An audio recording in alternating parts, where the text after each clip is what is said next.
నిన్న కూడా 27 సంవత్సరాలు వ్యక్తి సార్ రీసెంట్గా పెళ్లి చేసుకున్నాడు. గతంలో అప్పు తీసుకున్నాడు సార్ ఈ online apps, especially Chinese apps. దీంట్లో దానివల్ల అతను సకాలంగా చెల్లించలేకపోతే వడ్డీ పైన చక్ర వడ్డీ వేశారు సార్. ఈ యాప్స్ ఎలా ఉన్నాయంటే ఆ ఫోన్లో ఉన్న ఫొటోస్ అన్నీ కూడా ట్రాన్స్ఫర్ చేస్తున్నాయి సార్. కొత్తగా పెళ్ళైంది భార్య ఫోటో మార్ఫ్ చేసి వాళ్ళ బంధువులందరికీ వాట్సాప్ చేసి బెదిరించారు సార్. అది తట్టుకోలేక అతను ఆత్మహత్య చేసుకున్నాడు sir. These are incidents that are now becoming more and more frequent sir. గౌరవ మంత్రి గారిని కూడా మన లాస్ట్ టైం బడ్జెట్ సెషన్లో కూడా డిస్కస్ సార్. కొత్త చట్టంగా నేను తీసుకొచ్చి నేను కొంచెం అరికట్టాలి సార్. అంటే irrational levy of interest rates ఒక భాగము, టెక్నాలజీ వాడి ఇట్లా హెరాస్మెంట్ చేస్తాం. ఇది మేజర్ ఇష్యూగా స్లోగా మారుతుంది సార్. సో దయచేసి డీజీ గారు కానీ ఎస్పీలు కూడా కొంచెం సీరియస్గా తీసుకొని కొడతాను. ఎంతవరకు దీని మీద డెప్త్కి వెళ్ళారు డిపార్ట్మెంట్? అలాంటి యాప్లు వచ్చేప్పుడు ఇలాంటి ఐ హ్యాండెడ్గా వాళ్ళు చేసినప్పుడు హౌ టు గో అబౌట్, దానికి ఉండే చట్టాలు సరిపోతాయా? ఏదైనా స్పెషల్ యాక్ట్ కూడా చేసి రావాలా? ఈ సోషల్ మీడియా కానీ, ఈ అబ్యూజ్ కానీ, ఈ ఫైనాన్స్ చేసి ఎక్స్ప్లాయిటేషన్ కానీ, ఇవన్నీ ఇప్పుడు మీరు ఇవన్నీ బాగా వచ్చాయి. ఇవన్నీ కూడా ఎగ్జాంపుల్స్ బాగున్నాయి, కానీ అవుట్కమ్స్ ఏంటి, ఇంకా ఏ టైప్ ఉన్నాయి, దాన్ని ఎట్లా మనం కంట్రోల్ చేస్తాం, ఎట్లా ప్రజల్లో అవేర్నెస్ తెస్తాం అనేది ఇంపార్టెంట్. సైబర్ క్రైమ్లో సార్ మెయిన్ మనకి ప్రివెన్షన్ చాలా ఇంపార్టెంట్. అయినాక పట్టుకోవడం చాలా చాలా కష్టం. Because money goes from one account another account with in seconds.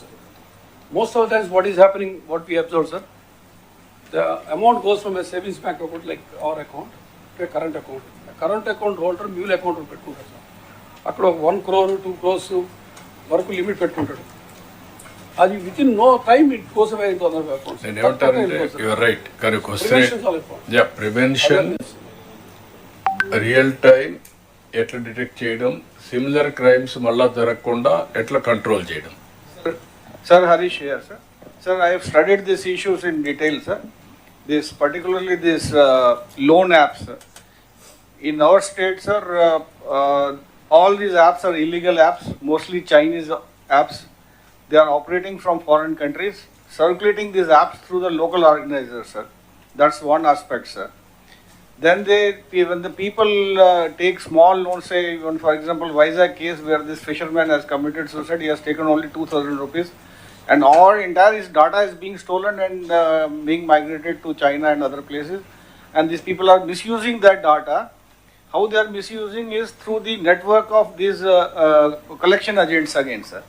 These collection agents, they are resorting to extortion. They are resorting to all kind of threats to the family through the social media, abusing through social media, everything they are doing, sir.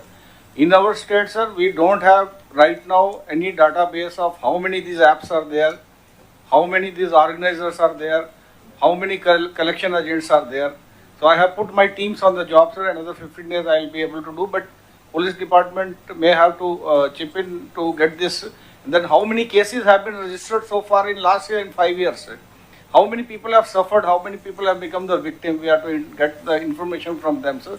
Unless we have this database, then we can think of going forward by making maybe bringing in a special legislation and making rules, and then making the SOPs how to go about it, sir. ఇప్పుడు మెయిన్గా మీరందరూ ఇవన్నీ కూడా వచ్చిన తర్వాత ఒకసారి చూస్తే కొద్దిగా మనం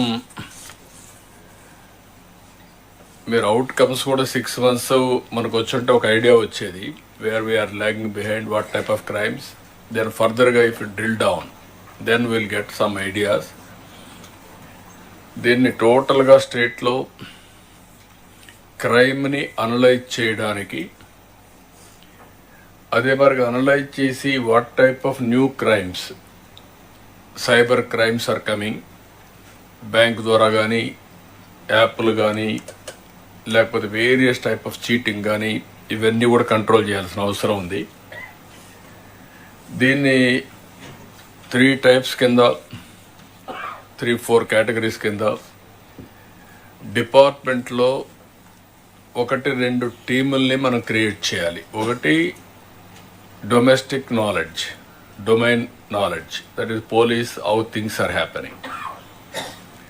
దాన్ని ఇన్వెస్టిగేషన్లో మీరు కరెక్ట్గా అనలైజ్ చేసి టెక్నాలజీ కూడా టచ్ ఉండే వాళ్ళని అందులో పెట్టి either concern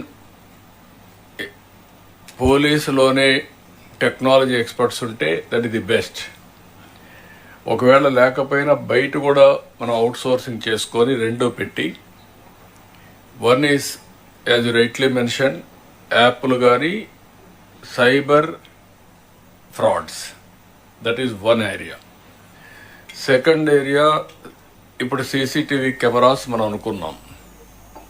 use cases real టైంలో కొన్ని కేస్ స్టడీస్ చేసాం. I'm very happy. కనీసం అంతవరకు కేస్ స్టడీస్ కూడా లేవు, ఇప్పుడు కేస్ స్టడీస్కి వచ్చాం. That is not sufficient. ఈ కేస్ స్టడీస్ తీసుకొని ఇప్పుడుండే కేస్ స్టడీస్ అందరూ కూడా వాడే విధంగా ఏ విధంగా సర్క్యులేట్ చేయగలుగుతాం. సెకండ్ యాంగిల్, ఇప్పుడు ఏదైతే సీసీటీవీ కెమెరాస్ ఉన్నాయో కవరేజ్ క్రూషియల్ అన్ని ప్లేసుల్లో ఉన్నాయా లేదా. ఇప్పుడు కొంతవరకు మీరు బ్యాంకులు లేకపోతే షాపింగ్లు ఎవరైతే ముందుకు వస్తారో వాళ్ళందరినీ, ప్రైవేట్ వాళ్ళందరినీ మొబిలైజ్ చేస్తున్నారు. That's a good thing. అందువల్ల వాళ్ళకు కూడా రెస్పాన్సిబిలిటీ పెరుగుతుంది.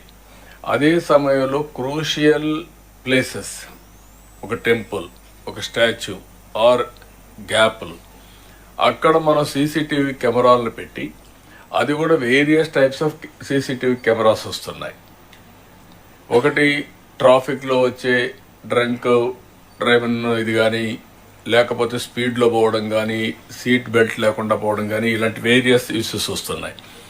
అవన్నీ తీసుకొని రియల్ టైంలో అవుట్ టు కంట్రోల్. మీ పోలీసుని రీఓరియంట్ చేయాల్సిన అవసరం ఉంది. రియల్ టైంలో ఎవరైతే ఫీల్డ్లో ఉంటారో వాళ్ళని కూడా మనం రీఓరియంట్ చేసి, ఇప్పుడు ఈ 4-5 కేసులతోనే మీకు కొంచెం చూసే వాళ్ళకు భయం వస్తుంది. నేను ఎన్నోసార్లు చెప్తున్నా, పోలీసింగ్ ఇన్ఎఫెక్టివ్ అయినప్పుడు క్రిమినల్స్ ఎఫెక్టివ్గా ఉంటారు. పోలీసింగ్ ఎఫెక్టివ్గా ఉన్నప్పుడు క్రిమినల్స్ ఆటోమేటిక్గా సైడ్ లైన్ అయిపోతారు. ఇక్కడికి వచ్చిన తర్వాత మీ దగ్గర ఫేషియల్ రికగ్నిషన్ సిస్టమ్ అవన్నీ పెట్టడం ఒక యాంగిల్. ఎంతవరకు మీ ఫోటోలన్నీ most wanted criminals, either rowdy sheeters or criminals, ఆ డేటా అంతా ఆన్లైన్లో పెట్టారా లేదా.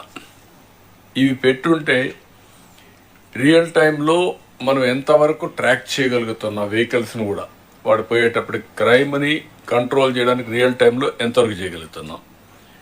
ఇది కాకుండా వీలైతే ఇప్పుడు ఇంపార్టెంట్ క్రూషియల్ ప్లేసెస్ అన్నీ మీ దగ్గర మనుషులు ఉంటే కొంతవరకు చెక్ చేసుకొని డ్రోన్స్ని ఆటోమేటిక్గా ర్యాండమ్ సర్ప్రైజింగ్, ఒక రాత్రి ఇదే టైంలో వస్తుంటే ఆ టైంలో ఎవడేం చేయడు, మీరేం పెట్రోలింగ్ పార్టీ పంపిస్తారు, మారుస్తూ ఉంటారు మనుషులు పంపించి, యూ సెండ్ ఎ డ్రోన్, ఒక రౌండ్ వేసుకొని వస్తుంది, ఇంకొకసారి ఇంకొక డైరెక్షన్లో పోతుంది. ఎక్కడైతే సీసీటీవీ కెమెరాస్ కవర్ చేయవో ఆ ఏరియా పంపిస్తారు. సీసీటీవీ కెమెరాలో వచ్చే డేటా కూడా అనలిటిక్స్ చేసి దాన్ని బేస్ చేసుకొని కూడా డ్రోన్ మీరు ఆపరేట్ చేస్తారు. అది కూడా మీరు పెట్టండి.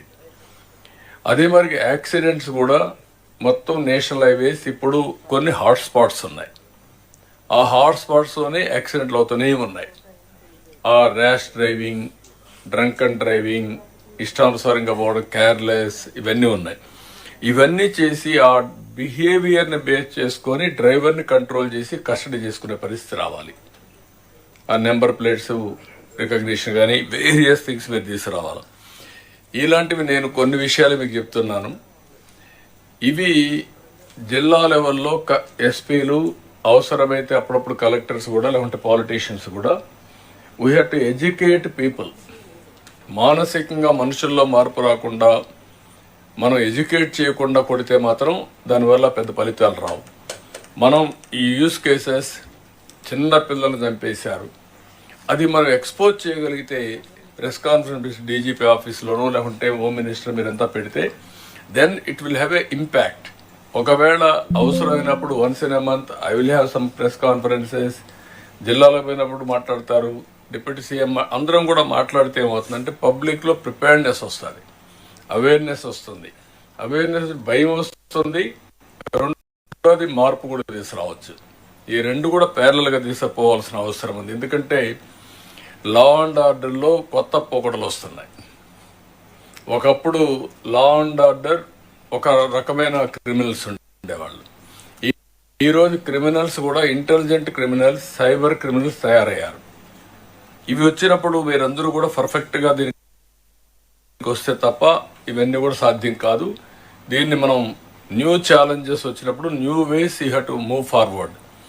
ఇది అయిన తర్వాత వీలైతే డిపార్ట్మెంట్లో 3 member or 5 member కమిటీ, టోటల్గా ఒక మనిషి నాకే అన్నీ తెలుసు చేస్తూ ఉంటానంటూ కుదరదు. అట్లా కాకుండా జిల్లాల్లో మీరు చేసే యూస్ కేసెస్, బయట వాళ్ళు తయారు చేసినటువంటి యూస్ కేసెస్ ఎంతవరకు మనకు వస్తాయి. ఈరోజు మనం ఏమీ కొత్తగా ఇన్నోవేట్ చేయడం లేదు. ప్రపంచం అంతా ఈ క్రైమ్ ఉంది, సిమిలర్ క్రైమ్ ఇప్పటికే చాలా చేశారు. ఇప్పుడు సీసీటీవీ కెమెరాలు ఉన్నాయి. సీసీటీవీ కెమెరాలు యూజ్ చేసుకొని రియల్ టైం ట్రాకింగ్ జరుగుతూ ఉంది, రియల్ టైం ప్రివెన్షన్ కూడా జరుగుతూ ఉంది. యాక్సిడెంట్స్ అన్ని ఆ సాఫ్ట్వేర్ కానీ తీసుకొని వాళ్ళు వచ్చి ఆపరేషన్ చేస్తే, కొంతమంది వచ్చారు, మాకు మీరు డబ్బులు ఇవ్వాల్సిన పని లేదు, మేమే పెడతాం, ఎన్ని కెమెరాలు కావాలన్నా మేము ఇచ్చిన దాంట్లో మాకు కమిషన్ ఇవ్వండి చాలని, మేము ఇన్వెస్ట్మెంట్ పెడతాం, మీరు మాకు ఇంత పర్సంటేజ్ పాస్ ఆన్ చేయండి, that will be sustainable, will give all these cases, will work with you అని. అలాంటివి ఉంటే అవి కూడా తీసుకోవడం. రిమైనింగ్ కేసెస్ని ఎవ్రీ ఛాలెంజ్కి ఈ 3 member committee or 5 member committee, ఇందులో అవసరమైతే పోలీసులే బాగుంటే మీరే చేయడం, కొంతమంది టెక్నాలజీని పెట్టడం, డెవలపర్స్ని పెట్టడం, time to time use cases తయారు చేసి ఆ యూస్ కేసెస్ అందరూ వాడే పరిస్థితి రావాలి.